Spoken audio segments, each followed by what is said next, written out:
ठीक आहे. वसुदेवसुतं देवं कंसचाणूरमर्दनं देवकी परमानन्दं कृष्णं वन्दे जगद्गुरुम्. अलंकापुरी पुण्यभूमी पवित्र तिथे नांदतो ज्ञानराजा सुपात्र. तया आठवीता महापुण्यराशी नमस्कार साष्टांग श्री ज्ञानेश्वरासी. माता यस्य तपस्विनी च जनको वैराग्यरागान्वित भ्रातारो गुरुणा निवृत्तिसहिता निर्वृत्तिका संस्थिताः. इत्थं साधु कृपान्वितं स्वयमहो ज्ञानामृतेनावृतं वन्दे तं करुणाकरं प्रभुरं श्रीसंत ज्ञानेश्वरं. श्रीसंत ज्ञानेश्वरं. ज्ञानेश्वर महाराज की जय. पंढरीनाथ भगवान की जय. अलंकापुरी रम्य सिंहासनस्थं पदाभोजतेजस्फुरद्दिक्प्रदेशं विधीन्द्रादिदेव सदा स्तूयमानं समाधिस्थमूर्तिं भजे ज्ञानदेवं. समाधिस्थमूर्तिं भजे ज्ञानदेवं. आज आता आधी मी चांगदेव 65तलाच भाग घेते आणि मग आपण भागवताकडे वळूयात, कारण तो श्लोक जरा अर्धाच राहतो रोज. 6वी ओवी आपण पाहत होतो आणि त्याला उदाहरण काल पाहिलेलं होतं.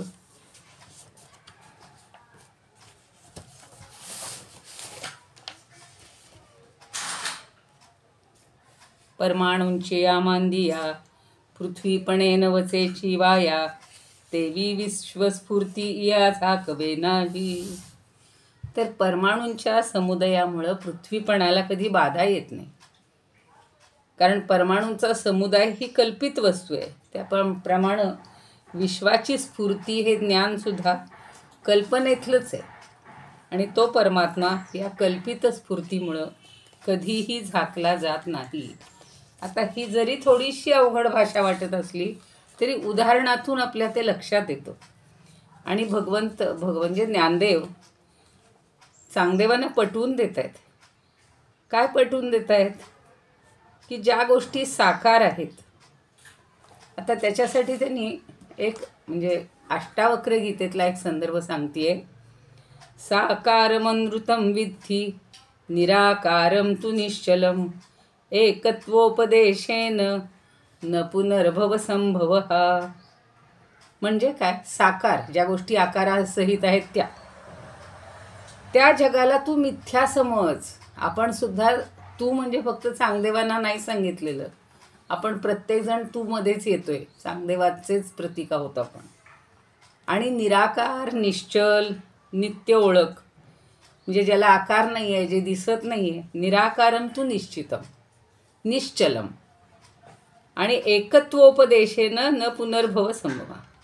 ह्या एकाच यथार्थ किंवा एकाच तत्वाच्या उपदेशानं तुझी संसारात पुन्हा पुनरावृत्ती किंवा पुनरपि जननम पुनरपि मरणम हे तुला भोगावं लागणार नाही. आणि ज्ञानदेव चांगदेवांना हेच समजावून देत आहेत की तुझ्या आत असलेला जो आत्मा आहे, सर्व साक्षी आहे, सर्व व्यापक आहे, एक आहे, मुक्त आहे, चैतन्यमय आहे, क्रियारहित आहे, तसाच तो संगरहित आहे आणि इच्छारहितही आहे, शांत आहे. परंतु भ्रांती भ्रम यामुळं तो संसारी आहे असा भासतो. आणि हा संसाराचा जगताचा संभ्रम किंवा हे अज्ञान दूर करण्यासाठी तुला आत्मस्वरूप प्राप्त करून घ्यायला हवं. त्यांनी बाकी योगाच्या सगळ्या सिद्धी प्राप्त करून घेतलेल्या होत्या, पण वेदांतानुसार किंवा मुख्य जे तत्व आहे आत्मतत्व ते त्यांना अजून समजलेलं नव्हतं. त्याच अष्टावक्र गीतेतच अजून एक श्लोक आहे. त्वया व्याप्तमिदं विश्वं त्वयि प्रोतं यथार्थतः शुद्धबुद्ध स्वरूपस्त्वं मागम क्षुद्रचित्तताम्. आता हे सगळं विश्व हे भगवंतानीच व्यापलेलं आहे. त्वया म्हणजे तूच, आणि ते सर्व तुझ्यातच सामावलेलं आहे असं त्यांनी अष्टावक्रांनी जनकाला उपदेश करताना सांगितलेलं आहे. आणि तू वास्तविक यथार्थता शुद्ध चैतन्य स्वरूप आहेस, म्हणून तू संकोचून क्षुद्र मनाचा चित्ताचा होऊ नकोस, क्षुद्र मनाचा होऊ नको, क्षुद्र चित्ताचा होऊ नकोस. जनक एवढे विदेही होते, पण त्यांना सुद्धा ज्ञान दिलेलं आहे अष्टावक्रांनी. आपल्याला कथा माहिती असेल, थोडासा मला एकदम प्रसंग आठवला म्हणून सांगते की त्याच्यातून आपल्या लक्षात येईल की सामान्य माणूस आणि राजासुद्धा कशाला महत्त्व देतो. अष्टावक्र मुनी हे 8 ठिकाणी वाकलेले होते. जशी ती अष्टावक्रा कुब्जा होती ना, तशी अवस्था होती. पण अत्यंत ज्ञानी होते, आत्मज्ञानी होते. आणि एकदा त्यांना वाटतं की जनक राजा एवढा विदेही आहे, तर आपण त्याच्या दरबारात जावं, म्हणून ते दरबारात येतात. ते दरबारात आल्यानंतर ते 8 ठिकाणी वाकलेले पाहून त्याचा जो सगळा दरबार आहे, मंत्री आहेत, सगळे श्रेष्ठ ज्येष्ठ लोक आहेत, ते एकदम खदखदा हसले, उपहास केला त्यांचा. म्हणजे त्यांनी फक्त त्यांच्या वक्र झालेल्या देहाकडं पाहिलेलं आहे, त्यांचं अजून ज्ञान त्यांना माहिती नाही. तर तेव्हा जनकाला ते म्हणतात की तू फक्त चर्मकार सांभाळलेलं आहेस, कारण चर्मकाराला कातडीचं ज्ञान असतं. बाकी काही तो विचार करत नाही, याचे डोळे कसे असतील, याचं आत्मा कसा असेल, नाही. आणि मग तेव्हा जनक राजा खजील झाला आणि त्याच्याकडून ज्ञान घेतलेलं आहे. असा एक किस्सा आहे. असे अनेक प्रसंग आहेत. तेव्हा तो सांगतोय की तूच खरं जग हे व्यापलेलं आहेस, म्हणजे आपल्या ठिकाणीच हे सगळं परमात्मरूप आहे, पण आपण ते चैतन्य स्वरूप ओळखतच नाही. म्हणून जगत रूपानं हा सगळा एकच परमात्मा नटलेला आहे. म्हणून अनुभवामृतामध्ये सुद्धा आपल्याला शिकायचं आहे अनुभवामृत, तेही सुंदर आहे. तर हाच विषय ज्ञानदेवांनी स्पष्ट केलेला आहे की समग्र दीप्ती घेता जेवी दीपूची ये हाता, तेवी जीवेची या तत्वता शिवूची लाभे. जर आपण दिव्याचा प्रकाश पूर्णपणे पकडू गेलो तर दिवाच आपल्या हातातील असा प्रकाश येतो का पकडायला? नाही. तसं तुम्ही प्रकृती शक्ती हातात घ्यायला गेलात तर शिव म्हणजे आत्माच तुमच्या हातातील, शिवरूपच तुमच्या हातातील. कारण शिव आणि शक्ती हे भिन्न नाहीच आहेत. अलंकार घेतला की सुवर्णच हातात येतं, कल्लोल लाट घेतली तरी सागराचं पाणीच हातात येतं. 3 जे उपमा सांगितलेले आहेत त्या सगळ्या इथं एकत्रित केल्यात. आणि त्याप्रमाणे जग हातात घ्यायला गेला तर तो परमात्माच आपल्या हाती येणार आहे. म्हणून आत्मज्ञानी महात्म्यांना असा अनुभव येतो की हे विश्व, म्हणून ज्ञानदेवांनी तर सांगितलंच आहे ना, हे विश्वची माझे घर, ऐसी मती जयाची स्थिर, ते त्यांनी शेवटी मागणं मागितलं. या ओवीतून म्हणजे आता जी परमाणूची या मांदिया, ह्या ओवीतून ज्ञानदेव काय सांगतात की वारा आला की पृथ्वीवरचे परमाणूंचे कण, धुलीकण हे आकाशात वर उडतात, तरी पण त्यांचं पृथ्वी पण म्हणजे एक कण असला तरी त्याला आपण पृथ्वीच म्हणणार आहे. आणि आपलं शरीर पार्थिव आहे, म्हणजे पृथ्वीचा अंश आपल्या शरीरामध्ये अर्धा असतो, 50% असतो. आणि त्या धुलीकणांमध्ये पृथ्वीखेरीज आणखी काहीच नसतं. तसं या विश्वामध्ये परमात्म्याशिवाय काहीही नाही. एवढं गणित लक्षात ठेवलं तर कशाला होय वाद विवाद, काय चाललेत सगळे रोज, आणि अत्याचार नानाचार, हे काही होणार नाही. तुझ्यामध्ये प्रत्येकामध्ये जर परमात्मा आहे आणि माझ्यामध्ये आहे तर मी कशाला वाद करायचे. म्हणून बृहदारण्यक उपनिषदात म्हणलेलं आहे, अयमात्मा हि ब्रह्मैव सर्वात्मकतया स्थितः इति निर्धारितं श्रुत्वा बृहदारण्य संस्थया. तर हा आत्मा कसा आहे? ब्रह्मच आहे. म्हणजे जीवो ब्रह्मैव न अपरः असं पण म्हणलेलं आहे की नाही उपनिषदांमध्ये. म्हणजे सर्वात्म स्वरूपात स्थित असलेला हा आत्माच ब्रह्म आहे असं बृहदारण्यक उपनिषदातही सांगितलेलं आहे. आणि तो आत्माच ब्रह्ममय असून ज्ञानस्वरूपही आहे. म्हणून एक श्लोक आपण म्हणतो का, मंत्र म्हणतो एका स्तोत्रातला, तशाच अर्थाचा पुन्हा या अष्टावक्र गीतेत आहे मंत्र. ब्रह्मस्तंभ पर्यंतम अहमेवेति निश्चयी निर्विकल्प शुचिशांत प्राप्ता प्राप्त विनिर्वृतः. ब्रह्म म्हणजे ब्रह्मापासून, स्तंभ म्हणजे छोटीशी गवताची काडी, तिथपर्यंत सगळीकडे मीच व्यापून आहे अशी अनुमती प्राप्त केलेला आणि सर्व रूपात सामावलेला संकल्परहित शुद्ध स्वरूप शांत आणि लाभ अलाभरहित असा पुरुषच आत्मानंदात परिपूर्ण असतो. त्याला सगळं सारखंच वाटतं. म्हणून त्या कैवल्याष्टकात म्हणलेलं आहे, आ ब्रह्मस्तंभ पर्यंतम सर्वं मायामयं जगत सत्यं सत्यं पुनः सत्यं हरेर्नामैव केवलम. तिथे त्यांनी हरिनामाला महत्त्व दिलेलं आहे. हरिनाम म्हणजे हरीच, नाम वेगळं आणि हरी वेगळा नाहीच आहे. त्यामुळं बाकी सगळं हे जग मायामय आहे आणि केवळ तो हरी फक्त सत्य आहे, म्हणजेच आत्मा परमात्मा सत्य आहे. चांगदेवाला आत्मज्ञानी करण्यासाठी या 65 ओव्यांचं पत्र ज्ञानदेवांनी लिहिलं. खरं म्हणजे ते इतके मोठे योगी होते, पूजा अर्चा करणारे तपस्वी होते. ते भारतातील अनेक तीर्थक्षेत्रांना भेटी देऊन आलेले होते, पण त्यांना खऱ्या देवाची ओळख नव्हती. आता आपल्यातले सुद्धा कित्येक जण, आपण सुद्धा ही तीर्थयात्रा कर, ती तीर्थयात्रा कर. आमचं तर ते ओंकारेश्वरला 5-6 वेळा जाणं झालं, उज्जैनला जाणं झालं. 30-30 ठिकाणं आपण अनेकदा जातोय, तरीसुद्धा आपल्या ठिकाणी परमात्मतत्व आहे हे किती जणांना कळलं. आणि म्हणून इतर अनेक चांगल्या गोष्टी चांगदेवांच्या ठिकाणी होत्या, पण आत्मज्ञान, तो खरा देव आत्माराम सोडून त्यांची सगळी भटकंती चाललेली होती. आणि ते सगळं पाहून ज्ञानोबा सांगतात, निर्जीवाद गडांची काय करिसी सेवा, तो तुझ निर्देवा देईल काय, गवणे गुणे भुली पडली गव्हारा, तीर्थांच्या माहेरा नोळखसी, अष्टोत्तरशे तीर्थ जयाच्या चरणी. अष्टोत्तरशे म्हणजे 8 वर, म्हणजे 108 तीर्थ. तो तुझ्या हृदय भुवनी आत्मारामू, देवजवळी असता जासी आना तीर्था, मुकलासी आता म्हणे ज्ञान देवो. अभंग गाथेतली आहे त्यांची 493वी ओवी आहे. तर ज्ञानदेवांनी हा सगळा अभंग केवळ चांगदेवांना नाही लिहिलेला, मी जे सांगतेय सारखं तेच, तर वाट चुकलेल्या सर्वच भक्तांसाठी दृष्टी उघडणारा असा हा अभंग आहे. आणि या अभंगातून आपल्याच देहात सदैव वास करणाऱ्या आत्मदेवाला ओळखून त्याचं ज्ञान करून आत्मज्ञानी व्हावं, हीच ज्ञानदेवांची खरी तळमळ आहे. आता कालची 6व्या ओवीवर खूप विवेचन आहे. सांगा, आता खरं सांगू का, 10 वर्षापूर्वी 15 वर्षापूर्वी शिकवलं तेव्हा आमच्या 4-5 ओव्या एका दिवशी होत होत्या, कारण त्याचा फक्त अर्थ समजून घेण्याचा आम्ही प्रयत्न केला.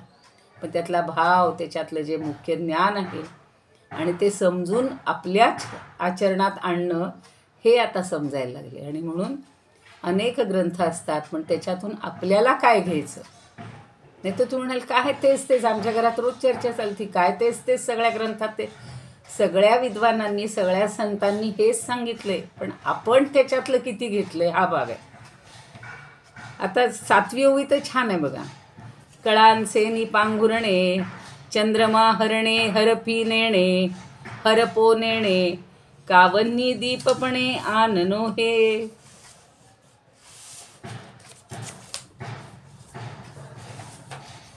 आता कळा म्हणजे कला, चंद्राच्या ज्या कळा असतात ना, त्यासाठी त्यांनी म्हटलेलं. कळांचे पांघुरणे म्हणजे चंद्रमा काय करतो, कळांचे पांघुरणे हरपो नेणे, म्हणजे 16 कलांच्या पांघरुणानं चंद्र असा काही झाकला जात नाही. आपण पांघरुण घेऊन झाकून टाकतो की नाही स्वतःला, तसा तो झाकला जात नाही. कारण का, चंद्रमा हरपो नेणे, तो झाकला जातच नाही. हरपो म्हणजे नाही सावणं. आपण म्हणतो ना, हरपलं माझं, त्याच्यावरनंच हरवलंपर्यंत आलो. कावन्नी दीपपणे आननो हे. अहो, अग्नी जरी दीपाच्या रूपानं दिसला तरी तो आपल्या मूळच्या अग्नीच्या स्वरूपापेक्षा वेगळा दिसत नाही. दिव्यातला अग्नी तसाच. आता हल्लीचे विद्युतमधले आहेत, पूर्वीच्या काळी त्या चिमण्या, समया, पण त्या किती प्रकारचे दिवे असायचे ना. एक सुंदरी नावाची अशी छोटा दिवा असायचा, तिला सुंदरी म्हणायचे. ते सुंदरी न म्हणता सुंदरी, पण ते अशी काही होते, कंदील होते. मग तो दिवा जरी आपण दिव्याच्या रूपानं दिसला तरी त्यातला अग्नी एकच आहे की नाही, मूळ अग्नी एकच आहे की नाही. एवढीशी ठिणगी असू की मोठी प्रज्वलित ज्वाळा असू, तर तेच इथे त्यांना हे करायचे, टसवून द्यायचे की कलांच्या 16 कला आहेत ना चंद्राच्या, तर 16 कलांच्या पांघरुणानं चंद्र जसा झाकला जात नाही तसाच चंद्राच्या कळा आणि चंद्र हे भिन्न आहेत का कळा वेगळ्या नाही, त्याचं स्वरूप एकच असतं. तसा अग्नी जरी दीपाच्या रूपाने दिसला तरी तो मूळच्या अग्नीला हे होत नाही, म्हणजे अग्नीच्या स्वरूपाला तो संपत नाही, की अग्नीचं स्वरूप काही झाकलं जात नाही, ते अग्नीचंच रूप असतं. म्हणजे चंद्राच्या कलांनी चंद्र हरपेल किंवा झाकला जाईल का नाही, दिव्यातून बाहेर पडणाऱ्या प्रकाशानं दिवा झाकला जाईल का नाही. त्याचप्रमाणे जगत या नावाचा पदार्थ निर्माण झाल्यामुळं परमात्मा झाकला जाईल का नाही. तथापि अज्ञानी जीवाला जे जगतच दिसतं तो परमात्मा लपल्यासारखा किंवा झाकल्यासारखा दिसतो. आपल्याला सवय काय झाली, समोर दिसतंय ते पाहायचं, कानाने ऐकू येईल ते ऐकायचं, पण नाद म्हणतात ना, की आतून एक आवाज येत असतो, तो आपल्याला ऐकू येतो का नाही. सुगंध बाहेरच्या सगळ्या गोष्टींचा आपण घेतो, पण आपल्याला जो अंतरंगात काही एक गंध आहे, भगवंताचा आहे अस्तित्व, ते आपल्याला समजते का नाही. आपल्याला षड्रसांची सगळ्या छान छान पदार्थांची चव जिभेला कळते, पण भगवंताच्या नामाची जी गोडी आहे, म्हणून गाणी किती सुंदर केलेली आहेत. अमृताहुनी गोड नाम तुझे देवा, नाम तुझे देवा. ती गोडी आपल्याला कळली पाहिजे, तो परमात्मा आपल्याला समजला पाहिजे. आणि म्हणून परमात्म्यापासून हे जरी जग निर्माण झालेलं आहे, त्या जगानं हा परमात्मा झाकला जाणार नाही. परमात्मा झाकला जात नाही हे दाखवण्यासाठी ज्ञानदेवांनी किती उदाहरणं दिली आत्तापर्यंत. पण अज्ञानी जीवाला जगतच दिसतं, आपल्याला हेच खरं वाटतं. जो भास आहे तो खरा वाटतोय आणि जे खरं आहे ते दिसतच नाही. परमात्मा दिसत नाही. आत्मज्ञानी माणसाला किंवा महात्म्याला जगाकडे पाहताना तो सगळीकडे परमात्माच व्यापलेला दिसून असतो, त्याच्याशिवाय त्याला बाहेर काहीही नाही. ज्ञानेश्वरीत आपण 5व्या अध्यायात पाहिले, हे आत बाहेर निवा मिया कोंदले, जग निखिल माझे चियोतले, की कैसे कर्मतया आडाले, जे मीची नाही म्हणती. या सर्व जगाच्या आत बाहेर तो परमात्माच भरून राहिला आहे. असं असताना तो भगवंत अज्ञानामुळं भ्रांतीमुळं दिसत नाही. त्याला पाहण्यासाठी परमार्थाच्या मार्गानं आत्मज्ञानाच्या प्राप्तीसाठी काहीही साधना न केल्यामुळं तो अज्ञ जीवांना दिसतच नाही. आता बघा, कितीही दुष्ट वागणारे असले तरी वाल्मिकीसारखे जर उद्धरले गेले, अजामेळासारखे उद्धरले गेले, ती गणिका उद्धरून निघाली, म्हणजे हळूहळू आपल्या आचरणातही बदल होतो आणि तो बदल अपेक्षित आहे. पण ती साधनाच करायची नाही. आता किती सांगतायत समर्थ, काय सगळे संत सांगतायत, फक्त नाममुखे, हरिमुखे म्हणा, हरिमुखे म्हणा. हरिपाठ म्हणला, आपण शिकलो, आता रोज म्हणतोय का, पडला मागे, असं नाही करायचं. आणि त्यामुळं आपल्या जीवाला आपलं जे अज्ञान आहे त्याच्यामुळं आपल्याला परमात्मा दिसतच नाही, आणि जे जग दिसतंय ते सत्य आहे असा निश्चय झाला आहे. त्यामुळं बाह्य देखावा सगळा आपल्याला प्रिय वाटतो, तोच आवडतो. आणि त्या भगवंताचं सामर्थ्य वर्णन करताना पुढं ज्ञानोबा सांगतायत की तू सकळ विश्वजीवन. ज्ञानेश्वरीतल्या सगळ्या ओव्या आपल्याला आठवायचे. जीवासी तुची निधान, भूत भविष्याचे ज्ञान तुझ्याच हाती. 11व्यातलं 15वं. किंबहुना तू वाट देवे, विश्व विस्तारिले आहे अवघे आघवे, तरी अनंत रूपे वानावे कवणे तू ते.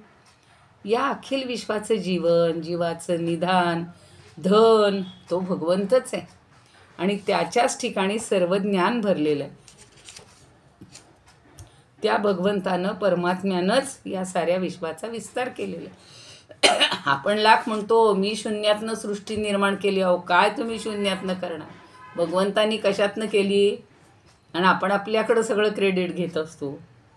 तोच या विश्वात आनंद अनंत नामरूपाने भरलेला आहे आणि त्याचं वर्णन किंवा स्तुती आपण कशी करणार. भगवंतांनी हाच बोध आधी अर्जुनाला केलेला होता. चांगदेवालाही ते या ओवीच्या आधारे ज्ञानोबा त्याच परमात्म्याचं स्वरूप वर्णन करून सांगतात की जसं चंद्राच्या कलांनी चंद्र जसा झाकला जात नाही, त्याचप्रमाणे या विश्वाच्या जगाच्या विस्तारानं तो परमात्मा कधीही झाकला जात नाही. त्याचं स्वरूप कसं आहे ते ज्ञानोबा आपल्याला पुन्हा सांगतायत. त्यांचे ज्ञानेश्वरीतले कितीतरी ओव्या आहेत. 7व्या अध्यायात तर सगळी माया आणि प्रकृतीचंच वर्णन आहे. ते तरी व्यक्त ना अव्यक्त, नित्य ना नाशिवंत, या दोन्ही भावातीत अनादि सिद्ध, जे हे विश्वची होऊन असे, परिविश्वपण नासिले निनासे, न नासे अक्षरे पुसल्या न पुसे अर्थू जैसा. अहो तुम्ही अक्षर पुसून टाकाल पण त्याच्यावर लिहिलेलं जो अर्थ आहे तो तर कधी पुसता येणार नाही. तो परमात्मा व्यक्त त्या सापेक्ष, अव्यक्त नित्य त्या सापेक्ष, नाशिवंतही नाही. तो या दोन्ही भावांच्या अतीत आहे आणि अनादि सिद्ध आहे. तोच या विश्वाचं रूप धारण करून दिसतोय. तथापि विश्व नष्ट झाल्यामुळं मात्र तो नष्ट होत नाही. याच्याखाली अंडरलाईन करून ठेवायची. नाही तर लोकांना वाटतं झाला सगळा प्रलय झाला म्हणजे देवही संपला. नाही, कारण पुन्हा तो सगळी विश्वाची निर्मिती, 4 युग झालेली आहेत. 4थं युग चालू आहे, कलियुग. पुन्हा पहिल्यापासून येणार सत्य, सगळी युगांची पुन्हा पुनरावृत्ती होणार. पाटीवरची अक्षरं पुसली म्हणून त्यांचा अर्थ पुसला जात नाही. तसं हे जग सतत परिवर्तनशील आहे. बघा ना, आता आम्ही 40-42 वर्षापूर्वी आलो. कसं छोटंसं गाव होतं, छोटीशीच घरं असायची, फार रस्ते मोठाले नसायचे, खाचखळग्यातनं चालायचं. आता म्हणजे काय बदल झाले सगळ्या. आता ही मेट्रो तर जाळं सगळीकडे विणतायत. मोठमोठ्या शहरांची तर खूपच प्रगती झालेली आहे. पण हे सगळं त्या परमात्म्याच्या अधिष्ठानावर निर्माण होतं आणि नाहीसं पण होतं. आपण कित्येक बघतोय की अशा मोठ्याल्या इमारती, पूल, काय काय असेल ते सगळं उद्ध्वस्त होतंय. हे कशामुळं होतंय? तर ह्या गोष्टी सगळ्या स्थिर आणि शाश्वत नाही आहेत. फक्त भगवंत शाश्वत आहे. म्हणून पुन्हा ते सांगतायत, चांगदेवा तू आत पहा, त्याचं दर्शन घे, तरच तुला जगाच्या ठिकाणीही आत्म्याचं स्वरूप दिसेल. म्हणून ज्ञानेश्वरीतच 3ऱ्या अध्यायात पुन्हा सांगितले, उपजे ते नाशे, नाशिले ते पुनरपि दिसे, हे घटिका यंत्र जैसे परिभ्रमेगा. घटिका यंत्र म्हणजे घड्याळ. उत्पत्ती, स्थिती, लय या तिन्ही अवस्थांमध्ये जगाचं परिभ्रमण चालू आहे. घड्याळाच्या यंत्राप्रमाणे ते सतत फिरत आहे. पण तो परमात्मा स्थिर आणि अचल असा आहे.